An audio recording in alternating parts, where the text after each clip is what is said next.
సంస్కృతిలో మాట్లాడతారు.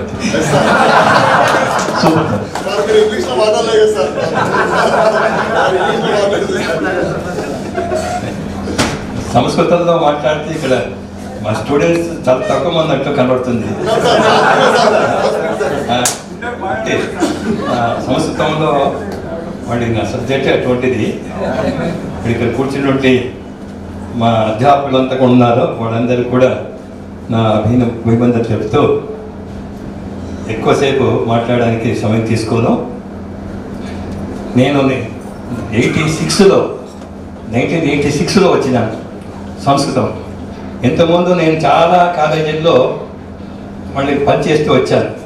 లెక్చరర్గా 2-3 పీరియడ్లు తీసుకొని సెయింట్ జోసెఫ్లోను, లక్ష్మీ జూనియర్ కాలేజీలోను, గవర్నమెంట్ జూనియర్ కాలేజీలో 2 సంవత్సరాలు, మాణిక్ జూనియర్ కాలేజీలో 2 సంవత్సరాలు, ఇట్లా సంస్కృత పాఠశాల ఉండింది. అక్కడ 5 సంవత్సరాలుగా టీచర్గా పనిచేసి ఆ తర్వాత 96లో కోర్స్ కాలేజీలో 84లో ఒక సార్ ఉండేవారు, వృద్ధాప్యంగా ఉండేది. ఆ సారు 2 సంవత్సరాలు చెప్పాడు. చెప్పిన తర్వాత 86లో వచ్చాను. అంతకుముందు గవర్నమెంట్ జూనియర్ కాలేజీ తిమ్మయ్య గారు ఉండేవాళ్ళు ప్రిన్సిపల్గా. తిమ్మయ్య గారు కాలేజీలో శంకర జూనియర్ కాలేజీ ఉండింది. మళ్ళీ కాలేజీలో లేదు సార్, మీరు మేడం గారు అప్పుడు ఆ మేడం ఉంది ఇక్కడ, ప్రిన్సిపల్ మేడం ఉండి, నేను మీకు కేవలం 180 రూపాయలు ఇస్తాము, మీరు చెప్పాలని చెప్పారు. జీతము మీకు 180 రూపాయలే, ఆ ప్రకారంగా వస్తే రండి అని చెప్పి 1986లో వచ్చాను. వచ్చిన తర్వాత వెంటనే ఎంపీసీ గ్రూప్లో సుమారుగా నేను వచ్చే సమయంలో ఒక 18 మంది ఉండేవారు అంతే ఎంపీసీ గ్రూప్లో. ఆ విధంగా 86లో వచ్చిన తర్వాత క్రమేణా మళ్ళీ వచ్చిన తర్వాత నేను వచ్చే పిల్లలందరూ కూడా సంస్కృతి తీసుకోండి మళ్ళీ హైయెస్ట్ మార్క్స్ వస్తుందని చెప్తూ ఆ విధంగా క్రమక్రమంగా అభివృద్ధి వచ్చారు. నా పోస్ట్ కూడా చాలా కష్టంగా వచ్చింది. మా 86 ఒక 85 కింద తర్వాత ఉండే వాళ్ళందరూ కూడా 98 వస్తుంది అని చెప్పి అనేటప్పటికీ ఆ విధంగా నా పరిస్థితి చూస్తే ఇక్కడ 85లో నేను చేయనప్పుడు మళ్ళీ 85 లోపల ఉండే వాళ్ళకి వస్తుంది అని చెప్పి రావడం అనేటప్పటికీ లేను అని చెప్పి ఆ విధంగా చెప్పేటప్పటికీ వాడి ప్రిన్సిపల్ గారు వాడి తర్వాత ఒక 1000 రూపాయలు ఇస్తామన్నారు 89లో. ఆ విధంగా ఒక 1000 రూపాయలతోనే పనిచేస్తూ వచ్చాను నేను. ఆ తర్వాత పోస్ట్ కొరకు చాలా ప్రయత్నం చేశాను గ్రాంటీన్ ఎయిడ్ అడ్మిట్ కావడానికి. చాలా ప్రయత్నం చేసేటప్పటికి నేను జోసెఫ్ మనోహర్ సార్ ఇక్కడ ఉన్నారు, మేమిద్దరిని కూడా వెళ్ళి బోర్డుకు వెళ్ళడము, ఆ తర్వాత సెక్షన్ పర్మిషన్ తీసుకోవడానికి చాలా ప్రయత్నం చేయడము, ఇది చాలా చేశాం ఇద్దరు.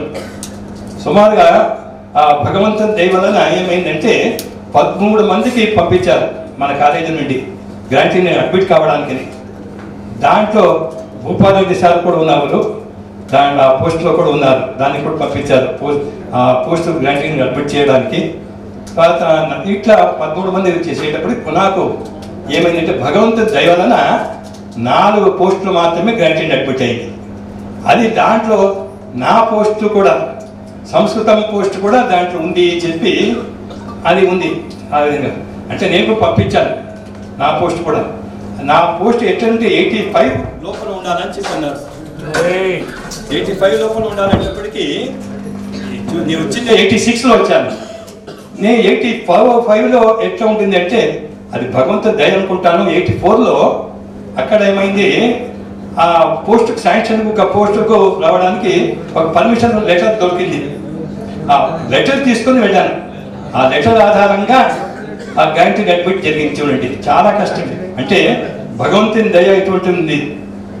ఆ విధంగా ఆ 13 మంది పోస్టు పంపిస్తే నా దాంట్లో సివిక్స్ ఒకటి, తెలుగు ఒకటి దాంట్లో అడ్మిట్ అయింది. ఆ తర్వాత హిస్టరీ పోస్టు రాబర్ట్ గారు ఒకటి అయింది. నా పోస్ట్ కాలేదు. నోటేమో అడ్మిట్ చేశారు, గ్రాంటీన్ అడ్మిట్ జీవో వచ్చింది. జీవో వచ్చిన తర్వాత కూడా మళ్ళీ నాకు లేదు మీది ఆ పర్మిషన్ సరిగ్గా లేదు అని చెప్పి మళ్ళీ నాకు ఇవ్వకుండా పోయారు. మళ్ళీ నేను కోర్టుకు వెళ్ళాను, హైకోర్టుకు వెళ్ళాను. వెళ్ళి 2 సంవత్సరాల కోర్టులో చాలా కష్టపడ్డాను. సుమారుగా ఒక 2-3 లక్షలు ఖర్చు పెట్టాను, రావడము పోవడం. ఇక్కడ కోర్స్ కాలేజీలో చెప్పడము 12 గంటలకు అయిపోతుంది, 12 గంటల అయితే వచ్చిపోయింది, వెళ్ళేవాడిని, బస్ ఎక్కి వెళ్ళేవాడిని, మళ్ళీ రాత్రి అంతా అక్కడ ఉండి మళ్ళీ మరుసటి రోజు వచ్చేవాడిని. ఈ విధంగా కష్టపడుతూ వచ్చాము. అప్పుడు పాప దేవప్రకాష్ రాజు గారు ప్రిన్సిపల్గా ఉండి వాళ్ళు చెప్పేవారు, స్వామి నేను వెళ్ళు, నేను చూసుకుంటాను, నీ పోస్ట్ రాని అని చెప్పి పాప దేవప్రకాష్ రాజు గారు చాలా సహాయం చేశారు. ఆ విధంగా ఆ కోర్టుకు వెళ్ళి 2 సంవత్సరాల కోర్టులో వచ్చిన తర్వాత 96లో వచ్చింది నాకు. అంతవరకు నాకు 1000 రూపాయలు అంతే. అంటే కేవలం 1000 రూపాయలతో నేను 86 నుండి 96 వరకు కేవలం 1000 రూపాయలు పనిచేశాను. అంటే కేవలం జీతం కొరకు కాదు, నాకు విద్యార్థులు సంస్కృతం నేర్చుకోవాలా తప్పకుండా అనే ఉద్దేశంతో ఆ విధంగా సంస్కృతం వచ్చేటప్పుడు కూడా పిల్లలకు చెప్పేవాడిని, శబ్దాలు రాపించేవాడిని. పిల్లలను ఏం సార్ 10 సార్లు రాయండి, 20 సార్లు రాయండి అని నన్ను అనేవాళ్ళు. నేను రాయడం ముఖ్యమయ్యా అని చెప్పి 10 సార్లు 20 సార్లు రాపిస్తుంటుంది. ఇప్పుడు బైహార్ట్ చేయడం కన్నా రాయడం కన్నా ఓపెన్గా చాలా లాభం ఉంది. దాని కొరకు నేను రాపించేవాడిని, క్వశ్చన్ ఆన్సర్ రాపించేవాడిని, శబ్దాలు రాపించేవాడిని. ఈ విధంగా పిల్లలకు ముఖ్యంగా మార్కులు ఎక్కువ రావాలా, నేను చెప్పేవాడిని 99 రావాలా అని చెప్పి సంస్కృతంలో. మీరు చూడండి, నేను వచ్చిన తర్వాత నుండి 97, 98 ఆ విధంగా వస్తుండేది. ఒకసారి 99 వచ్చింది. తర్వాత ఆ విధంగా ప్రిన్సిపల్ గారికి అమ్మాయి ఉండింది, ఆ అమ్మాయికి ఆ విధంగా స్టేట్ ర్యాంకులో వచ్చింది. ఆ స్టేట్ ర్యాంక్ కావడానికి నా సంసిద్ధుల్లో సబ్జెక్టులో 99 వచ్చింది. దానివల్ల ఆమెకు స్టేట్ ర్యాంక్ వచ్చింది. అంటే ఆ విధంగా కష్టపడ్డాం. అంటే కేవలము మేము ఇది ఈ టీచింగ్ చేయడం అని భగవత్ సేవ అనుకున్నాం, సేవాభావంతో చేశాం. అంతే, డబ్బులు కొరకు కాదు చేసింది. అంటే నేను ఒక్కనే కాదు, ఇక్కడ ఉండే లెక్చర్లు అంతా కూడా ఏమి కేవలము చేయడం కాదు. చాలా మంది అనుకుంటుంటారు డబ్బుల కొరకు ప్రైవేట్గా రండి, ప్రైవేట్గా చెప్తాము, ఇక్కడ సరి చెప్పకుండా పోవడం, అక్కడ బాగా చెప్పడం మంచి చేస్తుంటారు. కానీ ఇది ఒక భగవత్ సేవ. సంస్కృతం అనేది ఇది దేవ భాష. దేవి భాష నేర్చుకుంటే అన్ని భాషల కన్నా ముఖ్యమైన సంస్కృత భాష. దాని నుండి అన్ని భాషలు పుట్టింది. ఆ విధంగా పిల్లలకు పాపం వచ్చేవాడు, పిల్లలకు ఏం వచ్చేది కాదు. 10th క్లాస్లో సంస్కృతం ఉండేది కాదు, తెలుగు నేర్చుకుని ఇక్కడ వచ్చేవాడు. వచ్చిన తర్వాత ఏం వచ్చేది కాదు వాడుకు. నేనేం చేసేవాడిని, నిదానంగా ఫస్ట్ ఇయర్లో చెప్తూ ఆ విధంగా వాళ్ళకు చెప్పి 97, 98 చెప్తూ ఆ విధంగా చేస్తూ వచ్చాము. ఈ విధంగా మళ్ళీ ఈరోజు మీ అందరూ ఈ సత్కారం చేయడం చాలా సంతోషము. జ్ఞాపకం పెట్టుకుని రావడము, నాకు మళ్ళీ పిలవడము, పిలిచిన తర్వాత సత్కారం చేయడం చాలా సంతోషమైంది. ఇదే విధంగా మళ్ళీ మీకందరూ కూడా భగవంతుడు మంచి ఆయుష్ను ఆరోగ్యాన్ని ఇవ్వాలని చెప్తూ మళ్ళీ మన రంగారెడ్డి సార్ గురించి చెప్పినారు. నిజంగా సార్ను చెప్పడంలో అతిశయోక్తి లేదు. చాలా సార్ కూడా నాకు సహాయం చేశారు. ఎందుకంటే పక్కనే ల్యాబ్ ఉండింది, అది పక్కన క్లాస్ ఉండింది. నేను చెప్పేవాడిని, సార్ ఏం చెప్పి ఎవరైనా అల్లరి చేస్తే వెంటనే వచ్చి చెప్పేవాడు, సార్ చెప్పేవాడు, సార్ పిలిచి చెప్పేవాడు. ఆ విధంగా సార్ సహాయం చేశాడు. అంటూ నాకు సార్తో చాలా సంబంధం ఎక్కువ ఉండింది. బాబు సార్ ఇప్పుడు కూడా నన్ను పేరు పిలిచేవాడు కాదు, స్వామి అనేవాడు. స్వామి వచ్చినాడని చెప్పి అనేవాడు. ఆ విధంగా చాలా సహాయం చేసి ఆ రంగారెడ్డి సారు చేశారు. మళ్ళీ సంస్కారము, ఆ డిసిప్లిన్ లేకపోతే మళ్ళీ ఎవరు లేదు. మనం అనుకుంటుంటాం సార్ తిట్టినాడు, కొట్టినాడు అని చెప్పి. నేను కూడా కొన్నిసార్లు బూతులు తిట్టడం ఒకటి చేశాను. నేను కూడా అనేసార్లు తిట్టడం పిల్లలను చేసి దేని కొరకంటే వాడు చెప్పారు కదా సార్, వాడు పెరుగుదల కోసం చేస్తాం, వాడికి మంచి మార్కులు రావాలా, భవిష్యత్తులో ఉండాలనే ఉద్దేశంతోనే చెప్పింటాము.